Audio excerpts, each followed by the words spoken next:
Bonjour, Maman Gossan. Nous sommes très heureux de vous revoir. Hein. C'est la nouvelle année. On va profiter pour vous souhaiter les vœux les meilleurs de 2023. Merci. Vraiment, meilleurs vœux à vous. Merci. Ouais. Merci, Daisy. Et à mon tour aussi de vous souhaiter une bonne heureuse année, surtout à notre berger, Papa Florian, son épouse et toute son équipe. Et que vraiment cette année, nous soyons encore plus soudés autour de lui. Parce qu'il a besoin d'une équipe. Comme Jésus, il avait besoin surtout des femmes autour de lui pour pouvoir accomplir le ministère. Et donc vraiment, je souhaite une bonne heureuse année à tous les enfants du chemin du ciel, quel que soit le lieu où ils sont. Et que le nom du Dieu Tout-Puissant du Papa Florian soit béni. Et aujourd'hui, nous allons aller un peu vers les 3 bateaux. Quand on lit un peu la parole de Dieu nous parle de 3 bateaux. Le bateau de Noé, ensuite il y avait le bateau où était couché Jésus avec ses disciples, et puis il y a le bateau où était Jonas.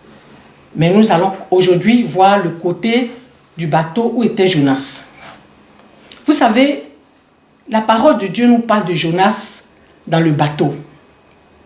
Et Jonas, voulant fuir la présence de Dieu, la mission que Dieu lui avait confiée, il allait monter dans un bateau pour pouvoir fuir. Mais quand il est dans ce bateau-là, la Bible nous parle d'un bateau marchand.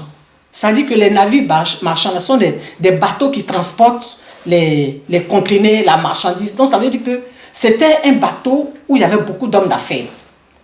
Mais quand il est rentré dans le bateau, Dieu voulant le récupérer, le bateau a commencé à bouger, le bateau a commencé à chavirer parce que le Seigneur a envoyé un vent et tout a commencé à bousculer. Mais les hommes d'affaires, les femmes d'affaires qui avaient leur conteneur là, même les capitaines, tous ont commencé à crier, mais qu'est-ce qui se passe? Mais d'habitude, on n'avait pas ce problème-là. Comment ça se fait qu'aujourd'hui, là, le bateau est en train de chavirer, le bateau, on ne sait pas. Ou bien c'est parce que c'est trop lourd. Les gens disaient, comme le bateau, on a l'impression que le bateau est lourd, ils sont devinés un peu. J'ai dit, frères et sœurs, ils ont commencé à ramasser, ils ont soulevé des conteneurs pour les jeter à l'eau.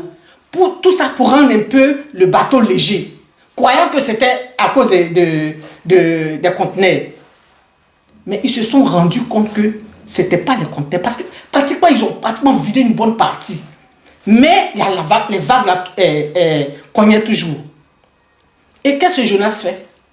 Chouette, il descend, il va en bas du bateau là-bas, et puis il est couché, sachant très bien que c'est à cause de lui que le bateau est en train de chavirer. Il est rentré, il est assis là-bas. Aujourd'hui, nous allons parler un peu de ton bateau à toi. Le bateau d'un être humain aujourd'hui, c'est ta vie, ton foyer. Qui as-tu invité dans ton foyer? Qui as-tu mis dans ton foyer à part ta femme? C'est que le mari, la femme et les enfants. Qui a mis quelqu'un d'autre dans ton foyer? Tu as fait qu'aujourd'hui ton foyer bascule. Parce que depuis que tu as fait venir Jonas dans ta maison, tu as fait venir quelqu'un dehors de ta femme et tes enfants qui est chez toi à la maison, tout est bloqué dans ta vie. Même pour avoir même l'argent, même pour manger, c'est tout un tas de problèmes. Pourtant, avant que la personne ne vienne, mais tout était nickel, il n'y avait pas de problème. Mais il se suffit que cette personne est rentrée chez toi. Du côté de ton mari, du côté de ta femme. La personne est rentrée chez toi là. C'est fini, tout a commencé à être... Regardez la dernière fois.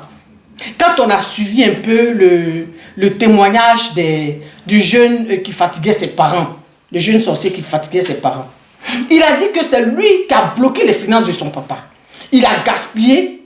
Et quand on gaspille comme ça, il a bloqué. Donc du coup, il dit que ça était devenu dur.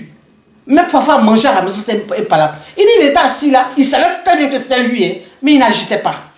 Pourtant, il savait très bien que c'était lui. Mais j'ai dit, frères et sœurs, qui as-tu mis dans ton bateau? Le bateau là, c'est ta vie. C'est ton foyer. Qui as-tu mis dans ton bateau? Et je vais vous donner un exemple. Il y a la fiancée de mon fils. Avant de voyager, elle attendait un bébé. Elle attendait un bébé. Et avant de voyager, elle était passée me voir. Et au moment de nous séparer, je lui ai dit, mais ma fille, qui c'est dans ta famille que tu es enceinte? Elle dit, personne. Je dis, c'est sûr, elle dit, personne. Je dis, ok. Parce que je sentais quelque chose et je suis partie.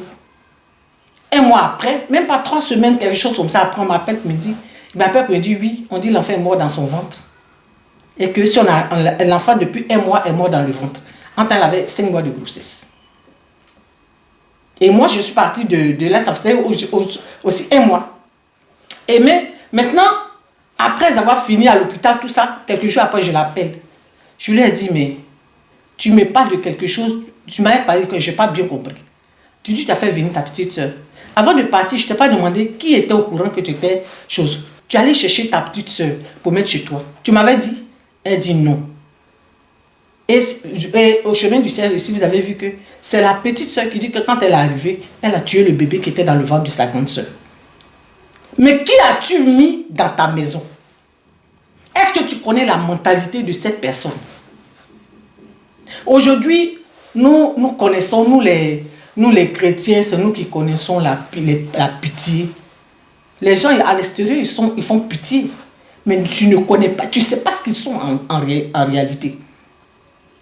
Depuis que tu as fait venir cette servante chez toi, depuis que tu as fait venir cette belle-sœur, ou ce beau-frère, ou ce cousin, ou cette cousine chez toi, la vie est devenue dure. Rien ne va. Et aujourd'hui, tu te poses la question, mais qu'est-ce qui ne va pas, qu'est-ce qui ne va pas? Il y a un Jonas dans ton bateau. Il y a un Jonas dans ta maison. Il y a un Jonas dans ton travail. Ta société, il y a un Jonas. Enlève ce Jonas-là. Il faut le mettre à l'eau. La Bible dit que quand ils se sont rendus compte que c'était Jonas, ils l'ont pris, ils l'ont jeté à l'eau. C'est quand ils l'ont jeté à l'eau, le bateau s'est équilibré. S'il y a un Jonas, tant que le Jonas là, qui est dans ta vie, qui est dans ton foyer, dans ton travail, si tu n'as pas enlevé ce Jonas-là, te mettre à l'eau, je dis, frères et sœurs, tu ne pourras pas t'en sortir. Aujourd'hui, je pense que nous n'allons pas aller loin, mais je demande à chacun de se revoir, parce qu'en 2023, comme nos papas nous a appris, nous devons avoir plutôt des yeux spirituels. Ne voyons plus les choses de côté chair. Le côté chair nous fatigue. Prenons la chose sur le plan spirituel. Qui tu as mis dans ta maison? Qui tu es venu déposer dans ton foyer? Pourquoi aujourd'hui là tout est bizarre? Qui tu as mis dans ton entreprise? Toi une vendeuse, qui tu as pris maintenant pour mettre dans ton commerce? Il y a un Jonas qui est là. Il faut enlever le Jonas, jette-le à l'eau. Je vais m'arrêter là ce matin pour ne pas prendre le temps parce que nous venons de commencer l'émission. Et je souhaite encore une bonne et heureuse année. Et que le Seigneur, le Dieu Tout-Puissant de Papa Florian, nous garde. Que nous ouvre nos yeux spirituels pour que nous puissions marcher son nom, lui son plan. Que le nom de l'Éternel soit béni. Amen. Amen.